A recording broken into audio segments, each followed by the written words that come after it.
Here's Dick Powell as Richard Diamond, private detective.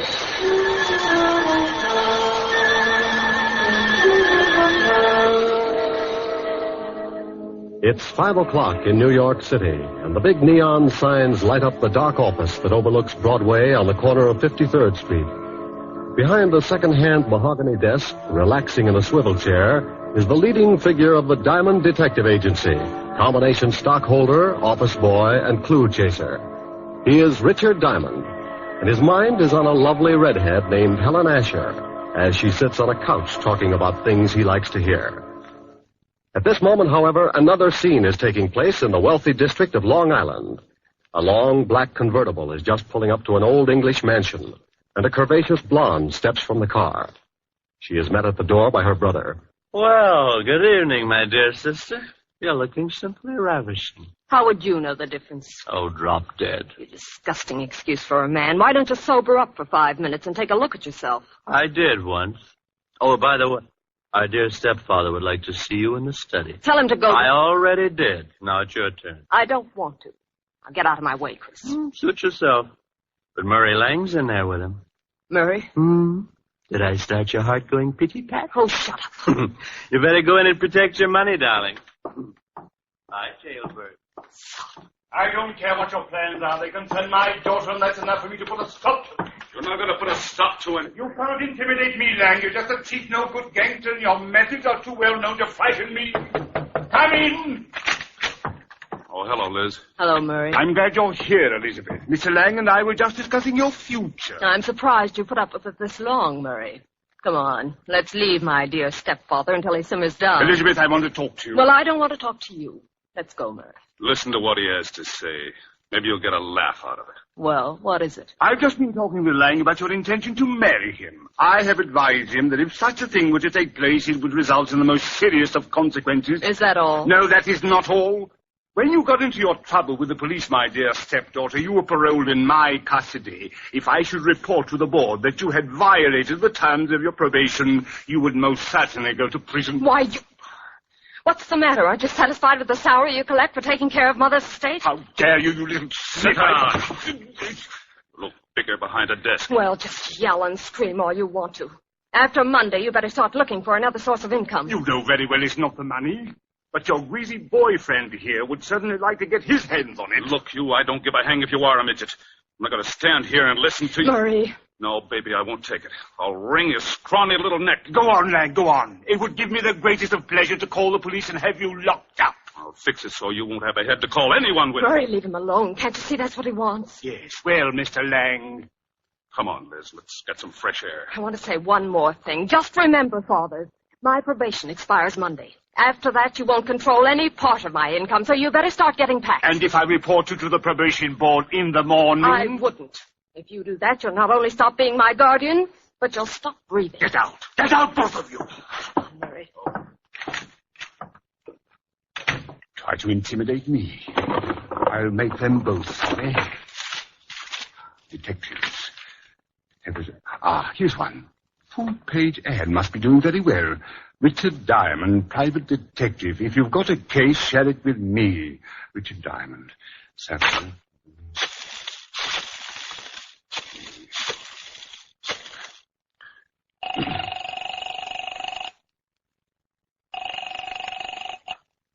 Yeah? Mr. Diamond? That's right. I want to hire you for a few days. Oh, you saw the ad.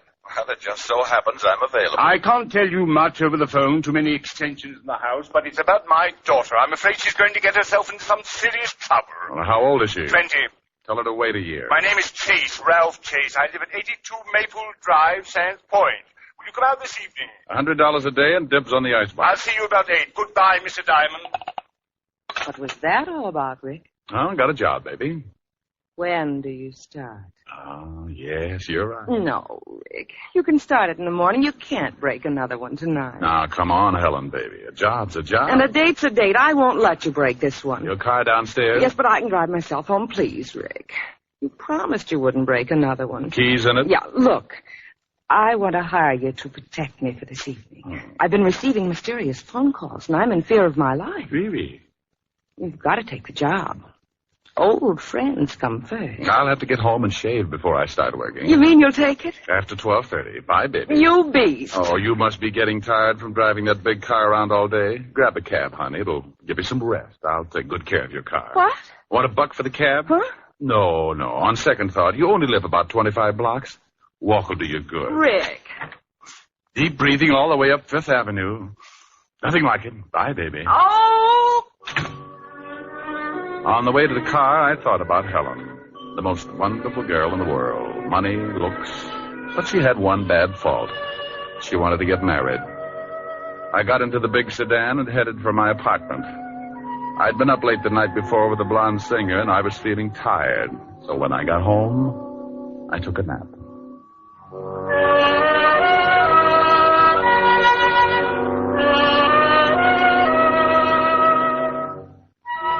I slept until 7 and got up and dressed. I drove Helen's car out to Long Island, and at 8 o'clock sharp, I was ringing the doorbell of the Chase Mansion.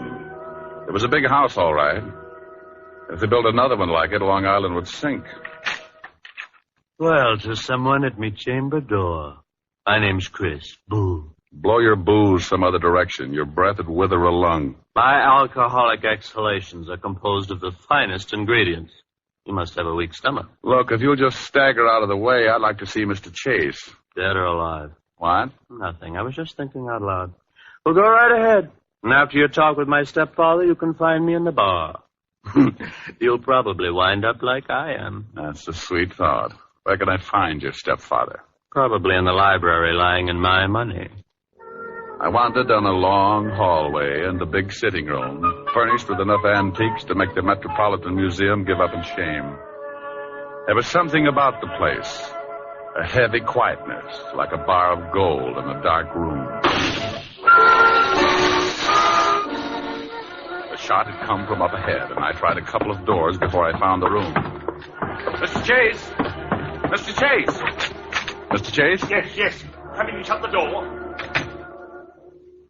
I looked over at Ralph Chase crouching behind a desk. He got up slowly, all 5 feet of him. And I tagged him for a guy who would give $1,000 for every inch you could put on his legs. He looked like he could afford to be a mile high.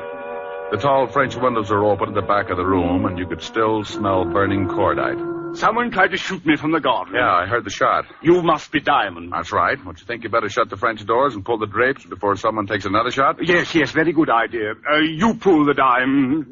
You can start earning your money right now. You're a little excited, but I'll start to work. All right. Be careful, he might still be out there. Well, I doubt it.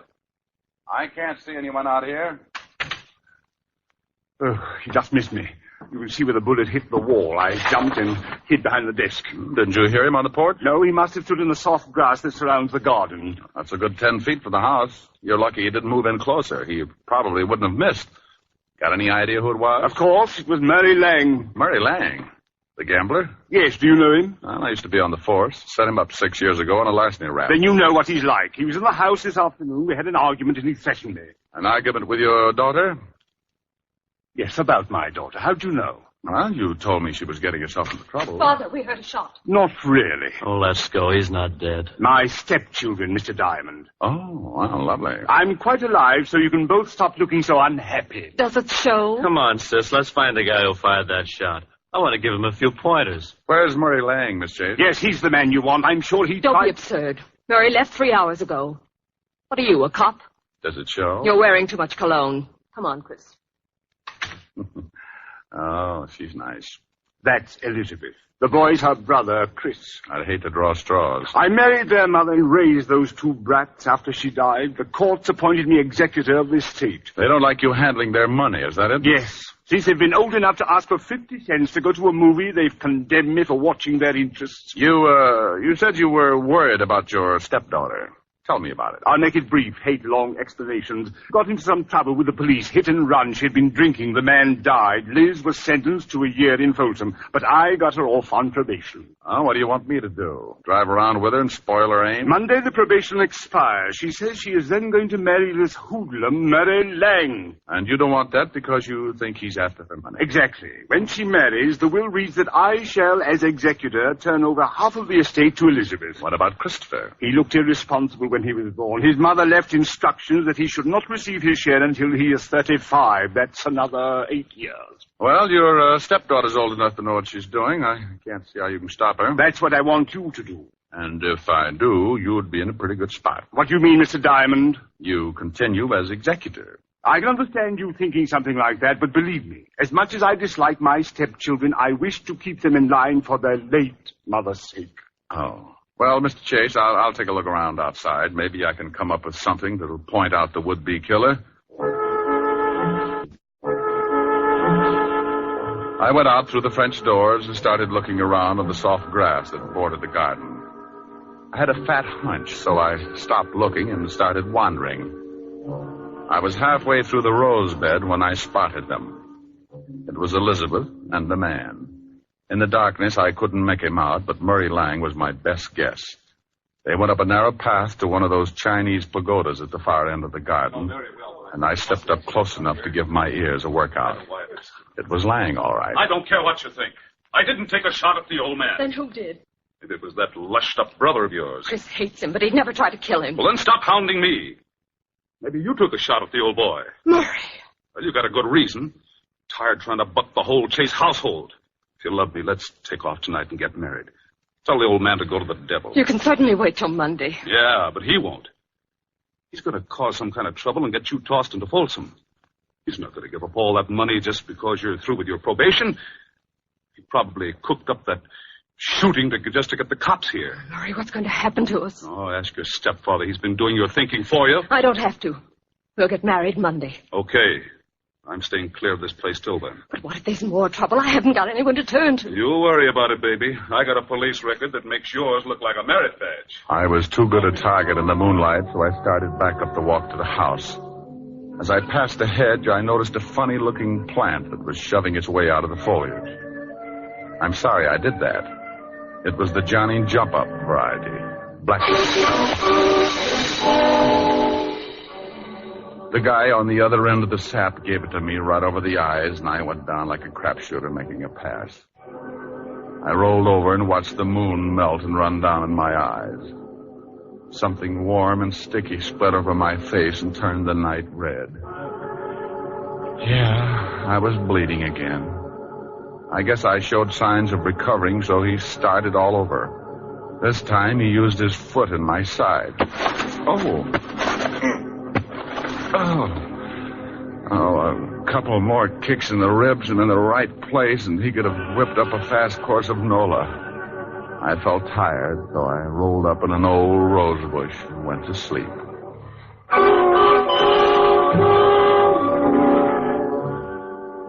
When you finally start coming around, it's like swimming your way out of an acre of mud. If you've taken enough beatings before, you diagnose things in a hurry. The pain in your head is where you got sapped.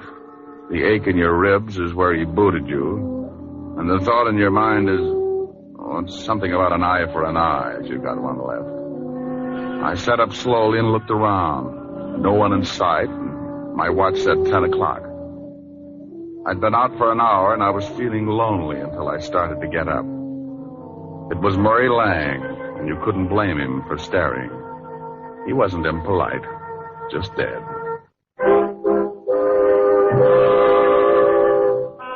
Something on the walk beside him gleamed in the moonlight. I took out my handkerchief and scooped it up. It was a little nickel-plated .32. You could still smell the fresh powder in the barrel. I put it in my pocket and stumbled back to the house. Chris opened the door. Well, you shouldn't drink so much. I never get so loaded I look like that. Well, try it sometime. It might be an improvement. Boo. I told you once before not to do that. Now tell me, where were you 10 minutes ago? I was in the bar. Who was with you? Red and green midgets. Now let go of my collar. Okay. Where's the phone? In the hall. Hey, what's going on? Who beat you up? Nobody. I always bleed like this on warm nights. Huh? Big pores.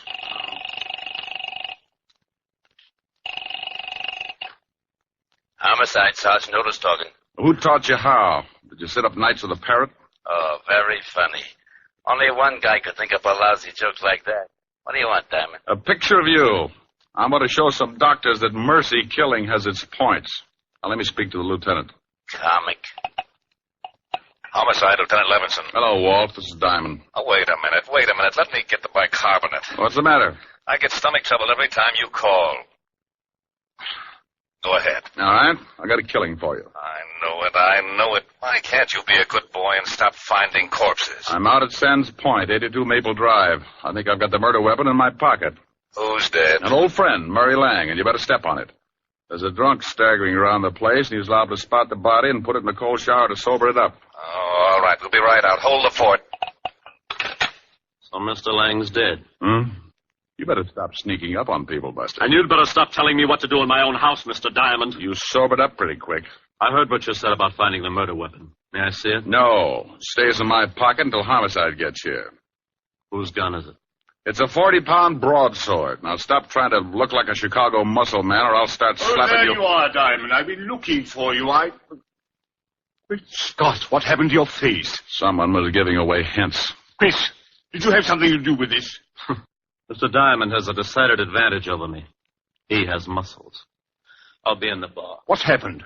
Where's Elizabeth? I don't know, but her boyfriend's got troubles. He can't explain the hole in his chest. Lang? What do you mean? He's out in the garden. Someone shot him. Is he dead? And if he's not, he's trying awful hard.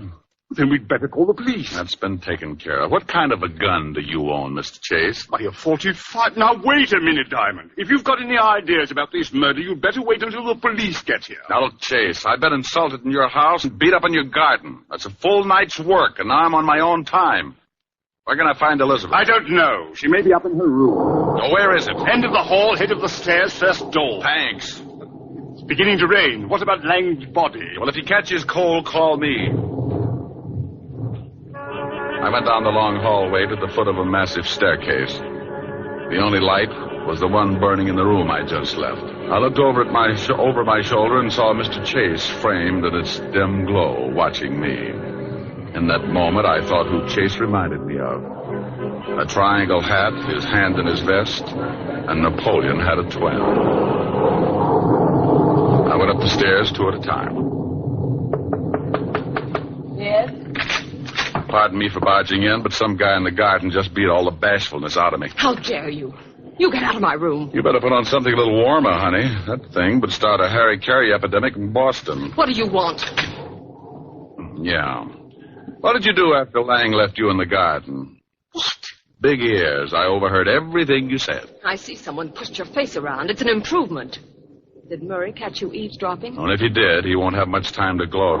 What do you mean? If you've done anything to Murray... Aren't you getting ready for bed a little early? I don't know what you want. I don't have to answer any of your ridiculous questions. Now, if you don't turn around and get out of here... What's the matter, baby? The drawer empty? Lose something? No. Maybe this is it. Where did you get that gun? It was lying in the garden beside your boyfriend's body. Beside... That's it, lover. Now sit down and relax. Is Murray dead? Like Jimmy Fiddler's gossip column. Didn't you hear anything after Murray left you? Oh, no. I was crying. I ran back to the house, came up here. Is there another way back to the house besides the path that Murray took? It's one that leads to those outside doors.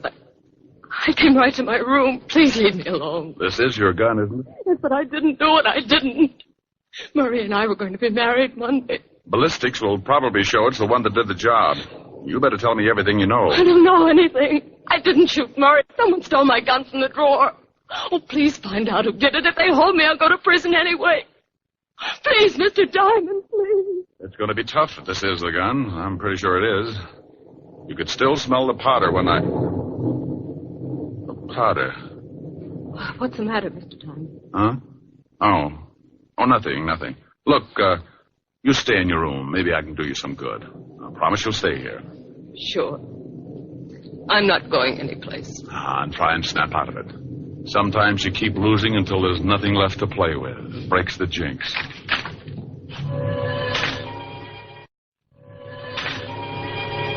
I went downstairs and started looking for Chase. As I passed the doors leading to the garden, I stopped cold.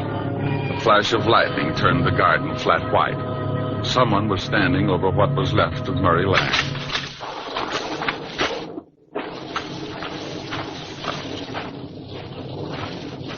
Well, like the view? Oh, Diamond.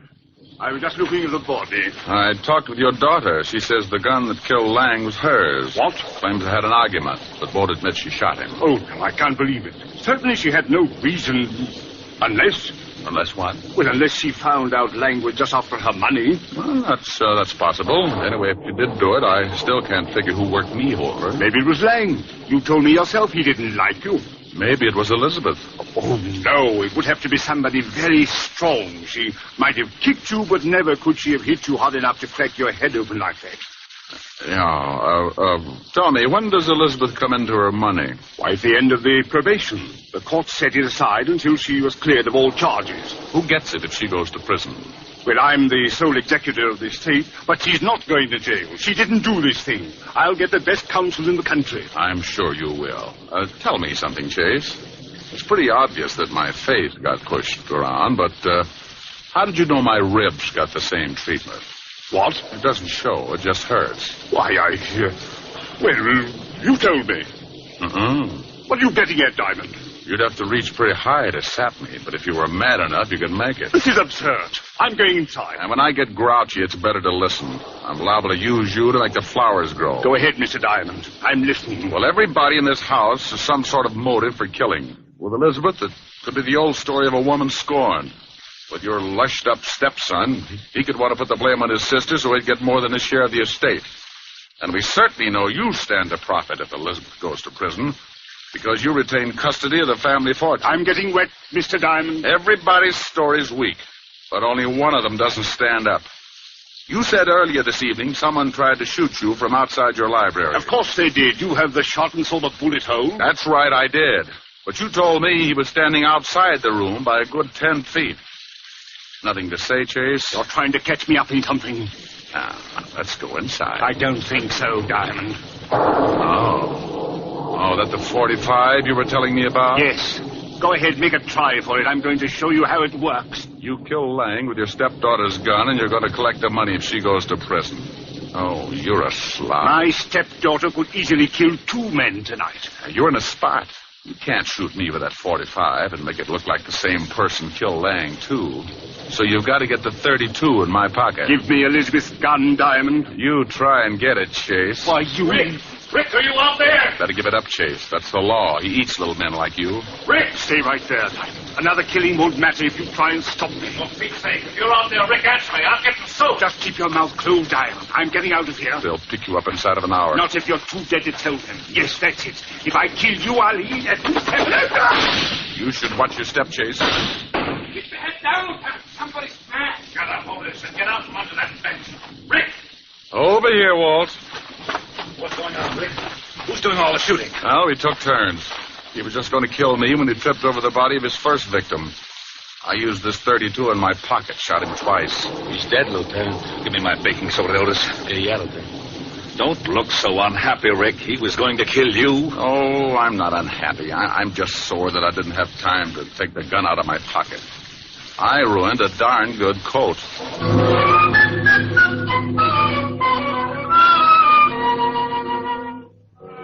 The 3 of us went back in the house, and Otis took Christopher up to bed so he could sleep it off. Walt listened to the story as I told it to Elizabeth. She cried a little and thanked me with her eyes. Walt went downstairs to clean things up, and I sat by her bed until she went to sleep. She didn't even wake up when I kissed her goodbye. Oh, I guess it was better that way. I said goodbye to Walt and Otis and headed for 975 Park Avenue. I was late. My face could use a mile of bandage. I hoped Helen wouldn't mind. Yes? Oh, my goodness. Hello. Tell Miss Asher I brought a car back. Oh, how bad a wreck was it, sir? Give me a glass with a backbone, will you, Francis? Yes, sir. Right away, sir. Miss Asher's in the study. Thank you. Thank you. Hi. Well, it's about... Oh, Rick, not again. Mm-hmm. Your poor little face. Yeah, my poor little face. Well, you just stretch out on the couch, and I'll get you a nice tall drink. Francis is already on his way. Feel better? Yeah. Oh, yes. Got a pillow? I'll hold your head up. How's this? Mm-hmm. Like some music to go with it? Sure. Turn on the radio. You comfortable? Mm-hmm. How about you? That music sounds like San Francisco. Remember the top of the mark? Yeah, fun too. Mind if I turn off the light? The glow from the fire is enough. You're cute. Better? Much. The snow is snowing, the wind is blowing, but I can't weather the storm. What do I care how much it may storm? I've got my love to keep me warm. Me. I can't remember a worse December. Just watch those icicles fall. What do I care if icicles fall? I've got my love to keep me warm. I like your singing, too. Off with my overcoat, off with my glove. I need no overcoat. I'm burning with love. My heart's on fire. The flame grows higher. So I will weather the storm. Why do I care how much it may storm? I've got my love to keep me warm. That was nice. Hey, why did you turn the radio off? Come here, Rick. Oh, honey. Honey, you're reading my mind. Here's your drink, Mr. Diamond. Oh, my goodness.